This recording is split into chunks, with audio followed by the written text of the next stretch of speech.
Assalamualaikum warahmatullahi wabarakatuh. Alhamdulillahilladzi hadana lihadza wa ma kunna linahtadiya laula an hadanallah.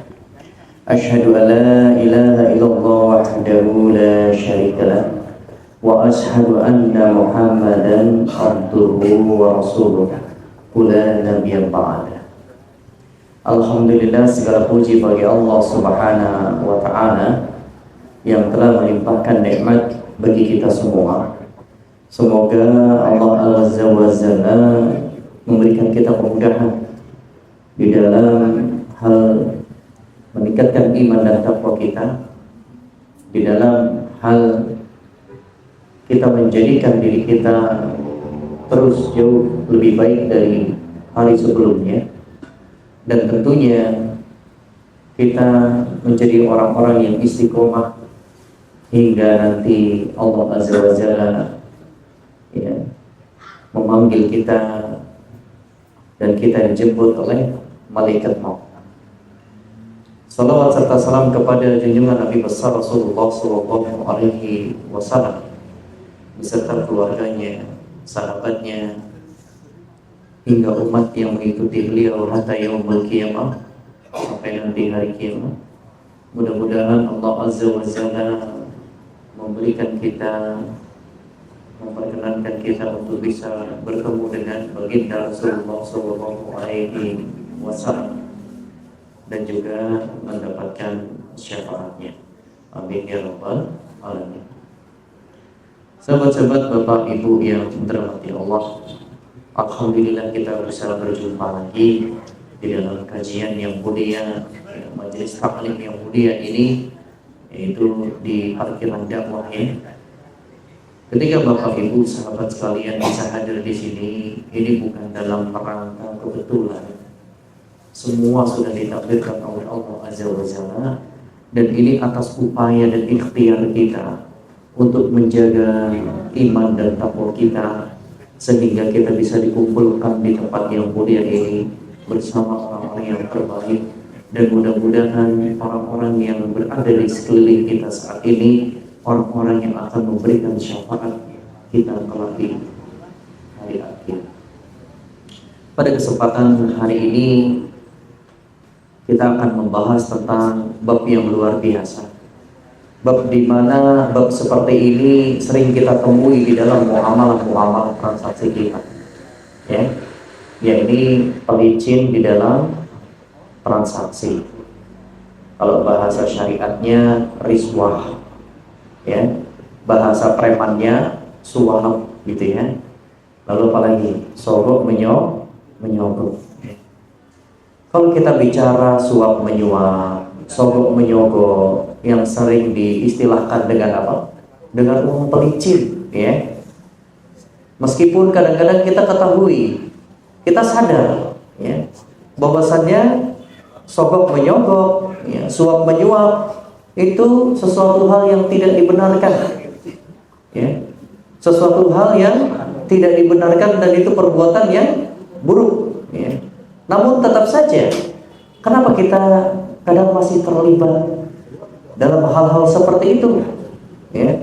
Dan bahkan orang lain ini bukan menjadi penghalang kita untuk menolak, tapi malah sebaliknya, mereka mengajak kita untuk terjun dan masuk di dalam dunia sogok menyogok, ya. Karena tentunya hal seperti ini pasti ada latar belakangnya, yang mana latar belakang itu pasti sebuah kebutuhan dan tujuan-tujuan demi mencapai kebutuhan tersebut yang sifatnya duniawi, ya. Dan diantaranya orang-orang yang melakukan suap menyuap, ya, itu adalah orang-orang yang memang dia terbiasa untuk melakukan sogok menyogok tersebut. Contohnya apa? Untuk dalam mendapatkan pekerjaan, misalnya, ya, ada calon pelamar 100, ya, lowongan yang dibuka 10, ya, dan kita ingin banget bekerja di perusahaan tersebut.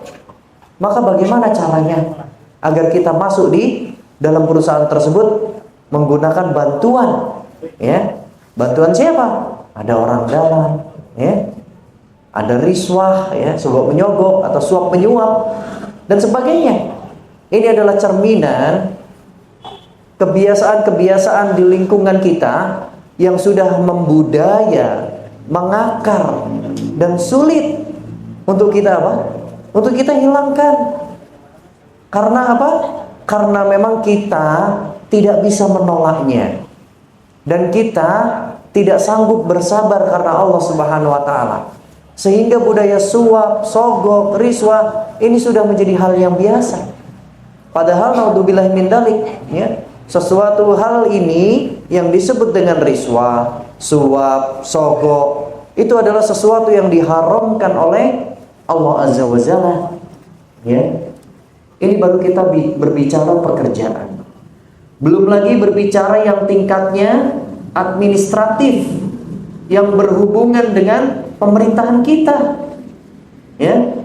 Baik itu bikin KTP, akte, KK, ya, SIM, apalagi STNK,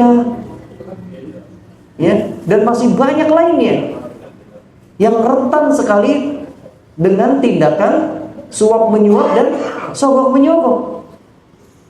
Dan bahkan tidak sedikit orang yang mengeluh, ya, karena keterpaksaan itu membuatnya menjadi terbebani, ya, seperti perpanjangan SIM misalkan, yang seharusnya habisnya 200.000 menjadi 500.000. Karena apa? Karena ingin tidak ngantri, karena ingin dipercepat menggunakan jalur khusus, ya. Nah, hal-hal seperti inilah kenapa sebuah maksiat yang besar menjadikan budaya di dalam kehidupan kita dan mengakar dan sulit dihilangkan. Karena apa? Karena kurangnya sabar kita kepada takdir Allah Azza wa Jalla. Terlebih lagi yang menyedihkan adalah ketika kita ingin mendapatkan antrian nomor, ya, di rumah sakit yang menggunakan BPJS. Naudzubillahi min dzalik. Budaya suap ini luar biasa. Dan bahkan tingkat tukang parkir saja, tukang parkir yang ada di RS rumah sakit itu bisa terlibat. Karena apa? Karena begitu banyaknya orang yang membutuhkan jasa untuk apa? Untuk antri lebih dulu dalam mendapatkan nomor. Nomor untuk apa? Untuk kontrol penyakit. Bayangkan Bapak Ibu sahabat yang dirahmati Allah. Mau sampai kapan budaya kita ini? Kalau di antara kita ada saudara-saudara kita, teman kita, sahabat kita yang mereka menjadi perantara riswah, suap atau sogok, maka segera kita ingatkan. Karena dengan adanya mereka-mereka itu, dan mereka kadang tidak paham. Mereka niatnya membantu. Kalau ditanya kenapa Bapak melakukan ini, gak ada pekerjaan lain, niat saya bantu. Bantu siapa? Bantu si fulan, ambil berkasnya, ngantriin, ya, dan sebagainya. Dan dia berkongsi dengan petugas-petugas yang ada di rumah sakit. Apakah budaya yang seperti ini yang kita inginkan? Apakah ini yang disebut dengan keadilan, adil dan beradab? Bagaimana kita diberikan oleh Allah Azza wa Jalla pemimpin yang baik, kalau perilaku kita aja yang di bawah saja tidak adil, tidak sabar, kita tidak bisa menuntut pada Allah Azza wa Jalla untuk diberikan pemimpin yang adil, pemimpin yang beradab. Kalau di diri kita saja masih ikut-ikutan, ya, masih apa? Melestarikan perihal-perihal yang seperti ini dan bahkan mendukung. Kalau ditanya, iyalah Ustadz, soalnya kalau nggak kayak gini nggak bisa. Nah, ini adalah perbuatan atau pernyataan yang tidak meyakini adanya Allah Azza wa Jalla. Ya. Lalu yang berikutnya, sahabat Bapak Ibu yang dirahmati Allah, yang dimaksud dengan riswah itu adalah suap atau sogok, ya. Di dalam Alkitab Al-Mawsu'ah Al-Fiqhiyah, ya, di situ disebutkan pemberian sesuatu dengan tujuan membatalkan sesuatu yang hak atau untuk membenarkan sesuatu yang batil. Ya. Dan kalau di dalam kitab Al-Misbah Al-Munir, Al-Fayyumi rahimahullah ta'ala mengatakan bahwa riswah secara terminologi berarti pemberian yang diberikan kepada seseorang untuk hakim atau selainnya untuk memenangkan perkaranya atau memenuhi apa yang dia inginkan menggunakan jalur yang tidak semestinya, dengan jalur yang tidak umum, ya. Sedangkan di dalam kitab An-Nihaya fil Gharibil, ya, Ibnu Atsir rahimahullah ta'ala mengatakan bahwa riswah ialah sesuatu yang bisa mengantarkan seseorang pada keinginannya dengan cara yang dibuat-buat, yang tidak semestinya, ya. Dari beberapa pengertian yang barusan saya sampaikan, sudah kita bisa simpulkan bahwasannya kalau kita tidak berbicara tentang syariat, tentang adab saja di lingkungan kita, adab tentang kebiasaan kita, bahwa perilaku riswah ini, suap atau sogok ini pun sejatinya adalah perilaku yang menyimpang. Sebagaimana penyimpangan orang-orang yang berperilaku laki-laki berperilaku wanita, ataupun sebaliknya, yang laki-laki berperilaku wanita dan wanita berperilaku laki-laki, itu adalah perbuatan menyimpang. Ya, jadi ilustrasinya demikian. Tidak perlu menggunakan syariat Islam, kita bisa ketahui bahwasannya orang itu menyalahi fitrahnya. Orang itu mengingkari jalurnya. Itu adalah riswah. Ya. Dan kalau kita bicara tinjauan syariat Islam, ya, bagaimana hukum riswah ini, suap atau sogok ini, ya, berdasarkan dalil-dalil syar'i, ya, baik itu Al-Qur'an, Al-Hadis, begitu juga dengan ijma' para ulama, ya. Karena dalil dari Al-Qur'an ini yang pertama yang mengerikan. Sama'una lil qadhibi aqaluna lis-sukhti, ya. Mereka itu adalah orang-orang yang suka mendengar berita bohong dan banyak memakan yang haram, ya. Di dalam tafsir ayat ini, ya, di surat Al-Maidah ayat 48, ya, kita bisa lihat di kitabnya Al-Jami' lil Ahkam Al-Qur'an, ya, karya Imam Al-Qurtubi, ya. Beliau menafsirkan seperti ini.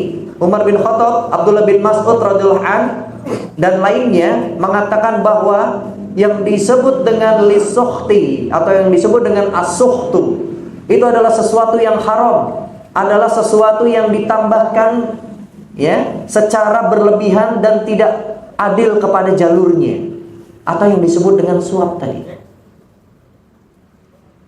Di Al-Qur'an saja sudah disampaikan, ya. Dan kalau kita bicara lanjutan ayatnya, fa in ja'uka fahkum bainahum au a'rid anhum, ya. Jika mereka datang kepadamu untuk meminta putusan, maka putuskanlah perkara itu di antara mereka atau berpalinglah dari mereka. Nah, yang disebut dengan lisukhti atau as-sukhtu ini itu adalah tambahan, perubahan yang seharusnya putusannya A dirubah menjadi B karena adanya as-sukhtu ini. Dan kalau kita kembali mengingat-ingat di dalam kehidupan kita, berapa banyak perilaku-perilaku suap, perilaku-perilaku riswah yang telah kita lakukan, walau itu bentuknya kecil sekali. Contohnya apa? Contohnya mengambil antriannya orang lain, ya. Selain ini perbuatan dolim, ghasab, ini pun bisa bentuk masuk dalam kategori riswah. Kok bisa demikian? Iya, jika kita kenal orang dalam, ya, ke tempat yang umum, ya, harusnya ngantri 20 orang, tapi karena kenal dengan salah satu pegawainya mungkin, salah satu ownernya mungkin, atau pengelolanya, assalamualaikum bro, iya, gitu ya. Nih ngantri banyak nih, ya gitu. Oh ya, sini. Menggunakan jalur khusus. Ini yang disebut dengan suap menyuap, sogok menyogok. Karena kita kenal dengan orang dalam, maka orang dalam memberikan kita kesempatan.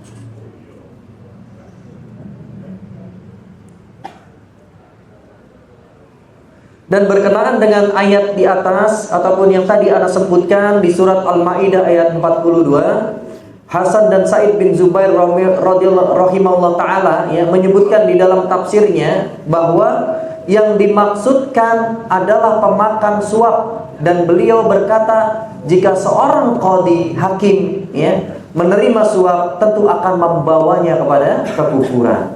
Di dalam kitab Al-Mughni karyanya Ibnu Qudamah. Dan di dalam surat Al-Baqarah disebutkan wala taqulu amwalakum bainakum bil batili wa tutlu biha illal hukami litakulu fariqon min amwalin nas bil ismi wa antum ta'lamun. Dan janganlah sebagian kamu memakan harta sebagian yang lain di antara kamu dengan cara yang batil, dan janganlah kamu membawa urusan harta itu kepada hakim, supaya kamu tidak memakan sebagian dari harta benda yang lain itu dengan jalan berbuat dosa, padahal kamu mengetahuinya. Imam Al-Qurtubi mengatakan bahwa ayat ini adalah janganlah sebagian kalian memakan harta sebagian yang lainnya dengan cara yang tidak benar, dengan menambahkan bahwa orang siapa yang mengambil harta orang lain bukan dengan cara yang benar, maka sesungguhnya ia telah memakan dengan cara yang batil. Kalau kita memotong antrian orang lain ya, memotong sesuatu hal yang benar, maka ini adalah termasuk memakan harta orang yang lain. Walaupun kita tidak mengambil darinya secara dohir, tapi secara waktu dan secara kesempatan kita telah mengambilnya, kita telah menundanya.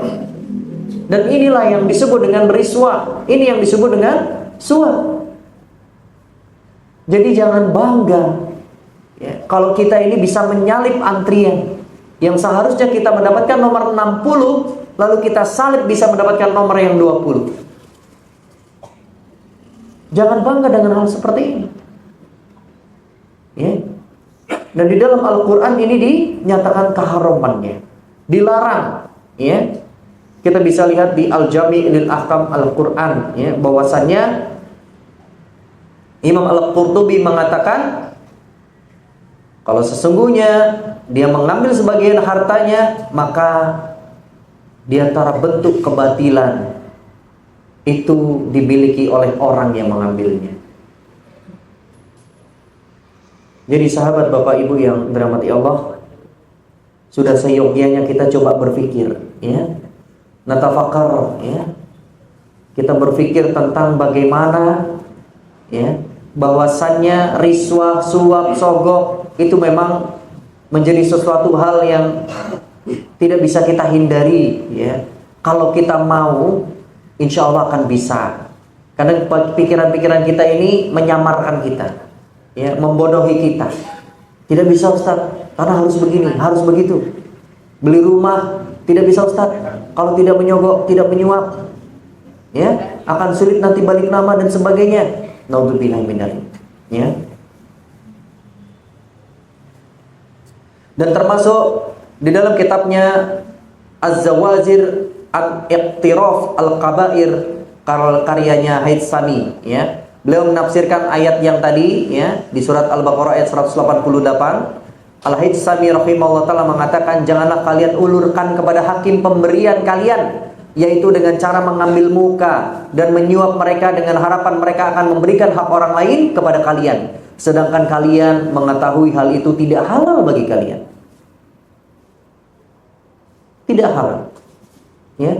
Bagi orang-orang yang pikirannya masih jernih, jelas ini adalah perbuatan tidak halal. Tapi bagi orang-orang yang pikirannya sudah kotor, dia merasa saya keluar uang.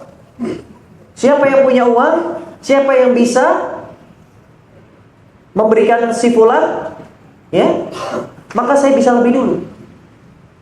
Kadang seperti itu pikiran orang-orang yang kotor Orang-orang yang tidak mendapatkan rahmat dari Allah Azza wa Jalla,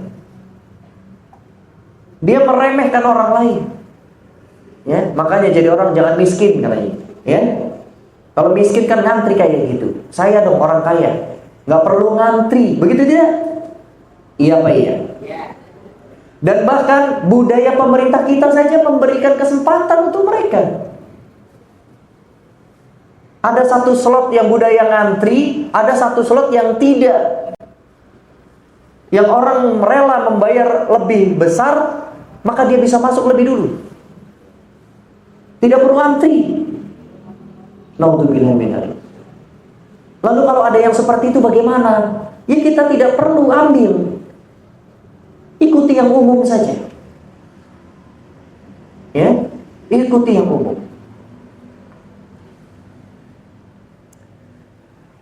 Lalu yang berikutnya dalil dari hadis Rasulullah sallallahu alaihi wasallam, an Abi Hurairah qala la'ana Rasulullah sallallahu alaihi wasallam ya ar-rasi wal murtasi fil hukmi.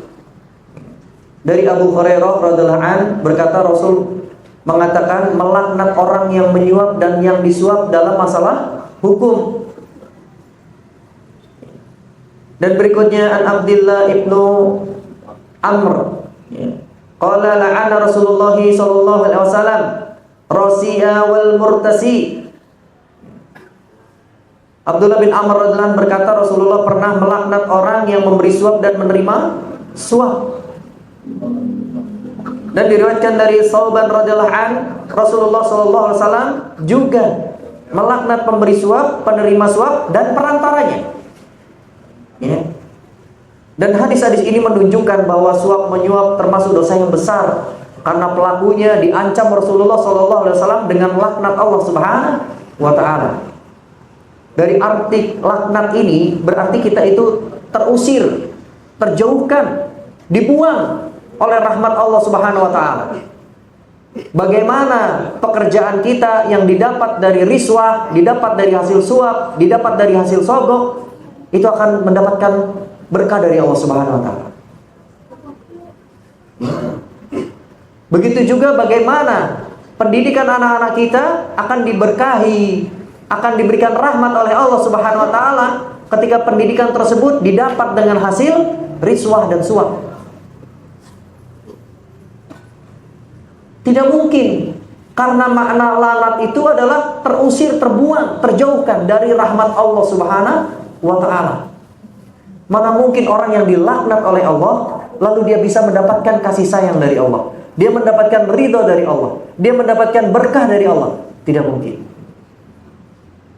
Dan yang menyebabkan kita terusir dari rahmat Allah karena perbuatan kita, karena kebodohan kita, karena nafsu kita, karena ketidaksabaran kita kepada Allah Subhanahu wa taala akan takdir yang sudah Allah tetapkan.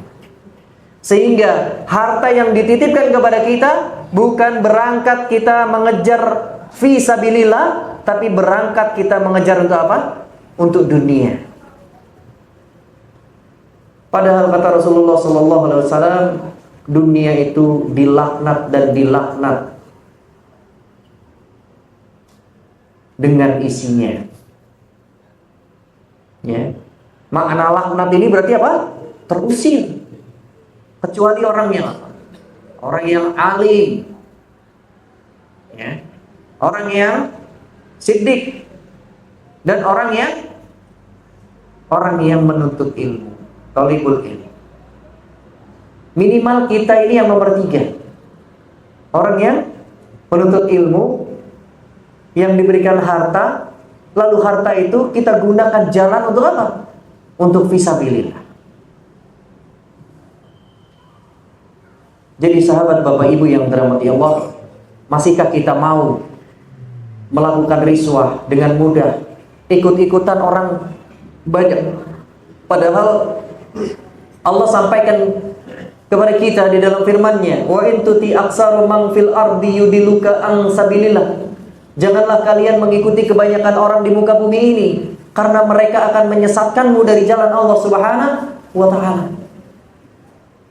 Dan bahkan riswah-riswah yang kita lakukan itu teruntuk bantuan-bantuan kadang-kadang, ya, teruntuk dakwah, teruntuk kegiatan-kegiatan yang baik.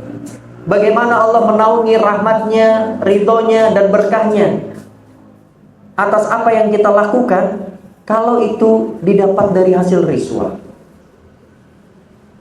Naudzubillah min dzalik.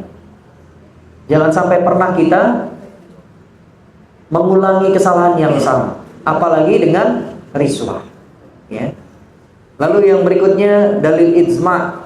Para ulama telah sepakat secara ijma' akan haramnya suap menyuap, sogok menyogok, dan riswah secara umum, sebagaimana disebutkan oleh Ibnu Qudamah di dalam tafsir Atsir dan As-Sani, ya, semoga Allah merahmati mereka semua. Dan Imam Al-Qurtubi rahimahullah ta'ala juga mengatakan bahwa para ulama telah sepakat akan keharamannya. Imam As-Sani yang mengatakan dan suap menyuap itu haram berdasarkan ijma', baik bagi seorang yang disebut dengan qadi atau hakim, bagi para pekerja yang menangani sodako atau lainnya, ya, sebagaimana firman Allah Ta'ala, dan janganlah sebagian kamu memakan harta sebagian yang lain di antara kamu dengan jalan yang batil, dan janganlah kamu membawa urusan harta itu kepada hakim agar kamu dapat memakan sebagian daripada harta benda yang lain itu dengan jalan berbuat dosa. Begitu juga perkataan Syekh Abdullah bin Abdurrahman Al-Basam mengatakan suap menyuap adalah termasuk perbuatan dosa besar. Karena Rasulullah SAW melaknat, ya, mengusir, menjauhkan orang-orang yang menyuap, menerima suap, dan juga perantaranya. Karena laknat tidak akan terjadi kecuali kepada dosa-dosa yang besar, ya, termasuk riba. Riba itu pun juga dilaknat oleh Allah dan Rasulnya.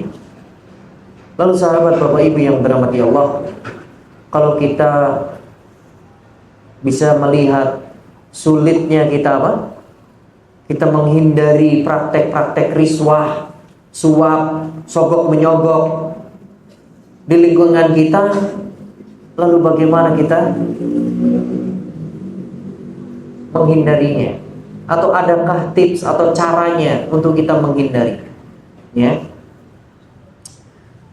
Maka kapan memberikan suap itu bisa menjadi halal, atau memberikan sogok itu bisa menjadi dihalalkan oleh Allah Azza wa Jalla, padahal Allah sendiri sudah menyatakan as-suhti atau as-suhtu itu adalah perbuatan dosa, itu adalah riswah. Begitu juga dengan hadis Rasulullah SAW yang melaknat orang melakukan riswah.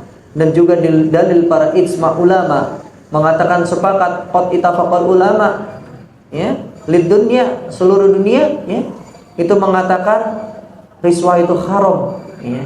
Akan tetapi di sini ada solusinya, ada tipsnya, bagaimana kita bisa menggunakan jalur yang sama namun kita terbebas dari praktek-praktek riswah, ya. Sehingga pada dasarnya memberikan suap kepada siapapun itu hukumnya haram berdasarkan dalil Quran dan hadis-hadis Nabiullah SAW, sebagaimana yang telah ana sampaikan tadi, ya. Karena hal ini terkandung di dalamnya banyak unsur kezaliman, seperti menjolimi hak orang lain, mengambil sesuatu yang bukan haknya, menghalalkan yang haram, atau sebaliknya, termasuk mempengaruhi keputusan hakim yang merugikan pihak lain atau menguntungkan pihak lain. Maka ini adalah perbuatan yang haram. Akan tetapi hukum suap akan berbeda dan berubah menjadi halal apabila tidak mengandung unsur kezaliman terhadap hak orang lain sedikit pun, ya, seperti memberikan suap untuk mengambil sesuatu dari haknya yang terhalang atau dipersulit oleh pihak tertentu, atau melakukan suap karena untuk mencegah bahaya yang lebih besar untuk mewujudkan manfaat yang sesuai dengan syariat yang besar. Begitu juga dalam keadaan seperti pemberi suap tidak berdosa dan terlaknat, ya. Jadi dosa orang yang menyuap karena dipaksa, harusnya dia mendapatkan haknya, tapi dia dipaksa untuk disuap atau menyuap, ya. Maka ketika dia menyuap, ini bukan perbuatan riswah. Sebagaimana mungkin kita bisa, mohon maaf, ya, Kita bisa lihat ya, beberapa waktu yang lalu ada kejadian mungkin ya, ada kejadian orang yang bunuh diri ya karena beban mental, ya, diperintah oleh seniornya, diperintah oleh pejabatnya untuk mengadakan ini, mengadakan itu, yang dipaksa untuk dia melakukan beban-beban harta duniawi, padahal itu haknya dia, ya, haknya dia, ya. Ketika dia diterima di dalam institusi tertentu, dia mendapatkan pelatihan tertentu, tapi dipaksa untuk apa? Untuk memberikan ini, membawa itu, menjadikan ini, menjadikan itu, sehingga beban mentalnya, hartanya habis, dipaksa untuk melakukan suap. Lalu yang seperti ini bagaimana? Apakah ini termasuk suap yang dikatakan oleh Rasulullah SAW dan dilaknat, dan ini perbuatan haram pelakunya? Tidak seperti itu.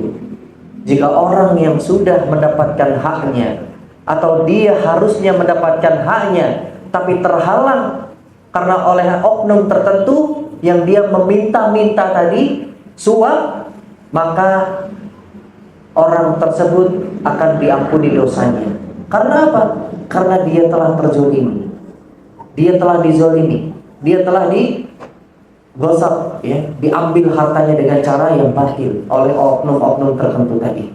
Maka orang tersebut bukan termasuk kategori orang yang terkena golongan riswah. Dan Imam An-Nawawi rahimahullah ta'ala mengatakan tentang memberikan uang suap. Jika seorang itu menyuap hakim agar hakim memenangkan perkaranya, padahal dia bersalah, atau agar hakim tidak memberikan keputusan yang sejalan dengan realita, maka memberi suap hukumnya haram. Sedangkan suap dengan tujuan agar mendapatkan haknya, hukumnya tidaklah haram, hukumnya menjadi halal, sebagaimana uang tebusan untuk menebus tawanan. Semisal Pak, ya, antum dapat satu perkara dan antum ini memang tidak bersalah, antum tidak bersalah.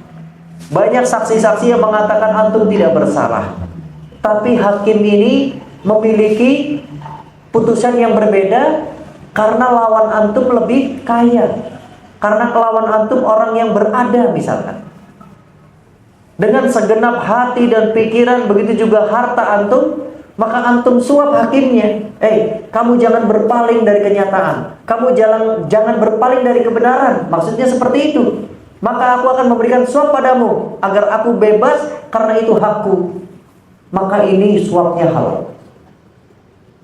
Bisa dipahami? Suapnya halal. Contoh yang kecil ya Pak ya, antum ditilang polisi, ya, kita minta surat saja. Surat tilangnya mana Pak? Ya kan?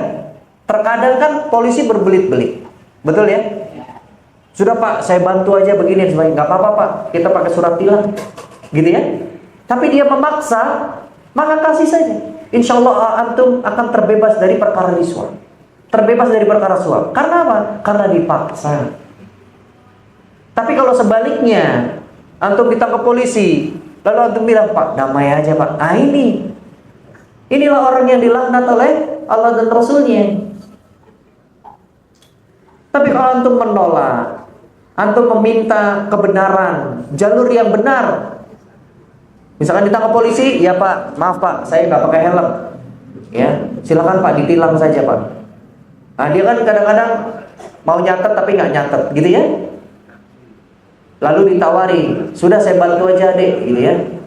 Jangan dek ya, ya dek ya, jangan dek ya, dibantu gitu ya. Jangan mau ya dek ya. Nah, seperti itu. Minta kita tegas, Pak, nggak apa-apa Pak, tilang aja. Lalu kalau sampai 3 kali kita mengatakan itu, lalu dia tidak merespon, ya sudah, apa boleh buat. Berarti kita dipaksa untuk melakukan suap. Nggak apa-apa. Itu bukan perbuatan yang haram, itu akan dihalalkan, ya. Begitu juga sebagai contoh, apabila ada seorang yang ikut proses penerimaan PNS dengan benar, lalu ia diterima, ya.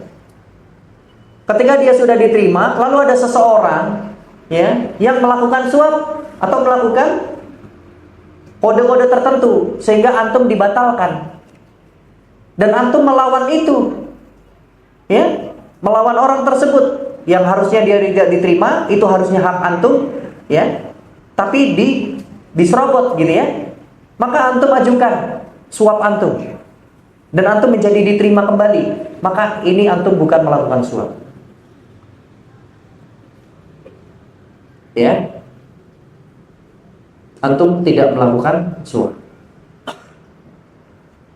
Atau antum mengajukan permohonan KTP atau SIM atau paspor kepada pihak berwenang yang syarat-syarat administrasinya sudah lengkap, namun pada saat pengambilan hak atau nomor NIP itu tidak bisa keluar, ya.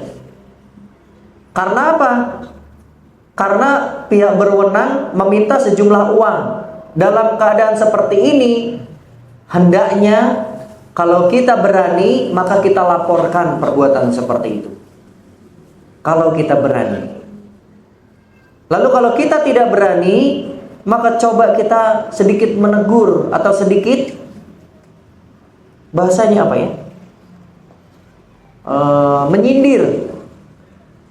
Ya. Misalkan kita sendiri pelakunya, emang boleh Pak, gitu kan? Emang boleh Pak ngasih uang, gitu kan? Coba kita tanya seperti itu. Tapi kalau dia bilang, boleh udah sini uangnya, misalkan seperti itu, berarti oknum ini sedang melakukan kezoliman alias pemalakan. Padahal administrasi kita komplit sesuai dengan apa yang ada di jalurnya. Tidak ada cacatnya sama sekali. Tapi dicari-cari kesalahan kita. Ya. Nah, kalau itu terpaksa dalam keadaan terpaksa dan antum butuh memang paspor, antum butuh KTP, antum butuh SIM pada saat itu untuk melangsungkan kegiatan-kegiatan antum, maka tidak ada masalah. Silakan antum beriswah. Ya, tapi jangan langsung semua Pak ya. Saya sarankan untuk menego apa? Menegosiasi. Kita juga jangan jadi orang yang pasrah, yang bodoh. Diminta 1 juta ya keluar saja 1 juta. Jangan. Ya kita nego. Pak, saya kalau 1 juta nggak ada uang Pak. Katanya cuma 200.000. Misalkan seperti itu. Ya. Kalau memang terpaksa mengeluarkan uang, maka jangan kasih semuanya. Ya. Lalu ada yang bertanya juga, Ustadz, kalau saya menipu mereka bagaimana? Nah ini wallahu a'lam. Ya, jadi ada kasus orang yang diminta uang 1 juta, ya, tapi dia mengatakan, iya baik, saya akan segera bayar, gitu ya. Lalu dia ambil uangnya, dia tekuk-tekuk, ya, dan yang diambil hanya uang senilai 600.000. Dia tekuk-tekuk, lalu dikaretin, lalu dikasih ke orangnya. Jadi nilainya tidak 1 juta. Itu bagaimana hukumnya Ustaz? Hukumnya tidak ada masalah. Karena yang antum berikan itu ibaratnya uang jin dimakan setan. Gitu kan? Iya apa enggak? Ya, hukumnya tidak ada masalah. Karena di situ bukan transaksi jual beli. Di situ bukan transaksi sewa menyewa. Itu bukan transaksi sedekah jariyah. Tidak ada kata-kata seperti itu. Tapi itu jelas pemalakan. Itu jelas penipuan. Ya, jadi tidak ada masalah. Dan kita wajib melawan itu dengan, kalau memang terpaksa ya kita negosiasi. Ya, karena praktek-praktek tersebut itulah yang menyebabkan negara kita jauh dari rahmat Allah Subhanahu wa taala. Negara kita dilaknat oleh Allah Subhanahu wa taala. Karena apa? Ya praktek-praktek laknat seperti ini. Kadang-kadang orang bodoh ini luar biasa, orang jahil ini luar biasa. Mereka menuntut kepada Allah Azza wa Jalla, ya Allah, kapan kita diberikan pemimpin yang adil dan beradab? Sedangkan perilaku kita saja menyuburkan, melestarikan praktek-praktek riswah, praktek-praktek yang kita jauh dari rahmat Allah. Ya. Lalu yang berikutnya, sahabat-sahabat Bapak Ibu yang dirahmati Allah, kalau ada seseorang yang dia bekerja, lalu dahulunya hasil riswah, ya, bagaimana hukum gaji dari pekerjaan yang diperoleh karena suap? Kita semua telah sepakat bahwa mendapatkan pekerjaan dengan jalan suap adalah ia tidak berhak mendapatkannya, adalah haram hukumnya, karena terkandung di dalamnya perbuatan menzalimi hak orang lain yang semestinya diterima oleh orang lain, dan itu didapatkan oleh antum atau untuk kita. Namun dia bisa mendapatkan pekerjaan itu dengan cara suap, ya. Namun yang kita pertanyakan di sini, apakah gaji dari pekerjaan yang diperoleh dengan suap itu selamanya akan haram bagi si pemberi suap, atau malah bisa berubah menjadi halal? Atau dengan kata lain, apakah suap itu merupakan sesuatu yang terpisah dosanya dan tidak terpengaruh terhadap status gajinya? Maka kita katakan bahwa jika orang yang memberi suap itu adalah orang yang berhak dan tepat terhadap pekerjaan yang dibebankan kepadanya itu, maka gaji yang didapatkannya halal. Karena gaji itu merupakan imbalan bagi pekerjaan dan disyariatkan untuk kehalalan gajinya itu adalah ia bekerja dengan baik. Namun sebaliknya, jika si pekerja mendapatkan pekerjaan dengan jalan suap, itu tidak berhak menerima pekerjaan tersebut karena tidak profesional, karena dia mendapatkan pekerjaan itu karena riswah, karena suap, karena sogok, dan selama mengemban amanah ia bekerja, ia tidak pernah menunaikannya dengan baik dan benar, maka hukum gajinya yang diperoleh haram selamanya. Jadi hati-hati, Pak. Kenapa kok bisa haram selamanya, Ustaz? Contoh ya, contoh. Antum menikah dengan seorang wanita, dan menikahnya ini tidak sesuai dengan syariat Islam. Walaupun antum memberikan nafkah baik lahir batin, tidak pernah memukulnya, tidak pernah membentaknya, dan selalu diberikan apa? Kebahagiaan seumur hidupnya, maka status perkawinannya tidak sah, berarti haram. Maka kebaikan yang diambil, kebaikan yang diterima oleh istri itu bukan kebaikan dari suami, dan itu berubah hukumnya menjadi suatu keharaman.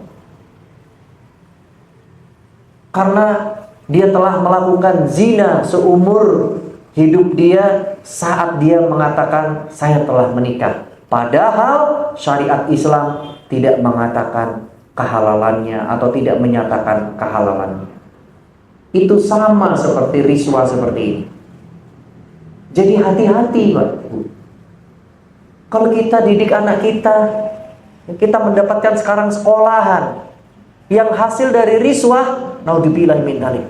Berarti anak kita, ya, kita tega menjadikan anak kita ini anak yang dilaknat oleh Allah Subhanahu wa taala, anak yang diusir dari rahmat Allah. Jadi hati-hati Bapak Ibu yang dirahmati Allah terhadap perkara-perkara yang demikian.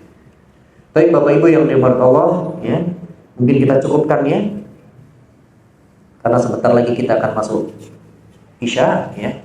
Insya Allah mudah-mudahan kajian ini bisa mencerahkan kita, bisa menjadikan kita hamba-hamba Allah Azza wa Jalla yang istiqomah di dalamnya, yang mudah untuk menerima syariat Islam, dilembutkan hatinya, dilembutkan jiwanya, dan semangat terus untuk menjalankan syariat Islam. Karena kalau kita ingin diridhoi oleh Allah Azza wa Jalla, maka kita harus ridho dengan syariat ini. Kalau kita tidak ridho dengan syariat ini, maka kita tidak akan mendapatkan keridhaan dari Allah Azza wa Jalla. Kalau kita menolak syariat ini, sama saja kita menolak kebaikan dari Allah Azza wa Jalla. Karena syariat yang Allah berikan kepada kita itu adalah bentuk kebaikan dan pertolongan Allah Azza wa Jalla.